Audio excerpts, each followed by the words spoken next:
Here's what to do if you can't find anything on your sidebar. For example, right now we see favorites, iCloud, locations, tags, but there's nothing underneath it. First, want to check to make sure it's not being toggled.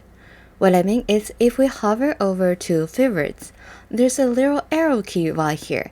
If I click on that, and now it shows the folders. Same with iCloud.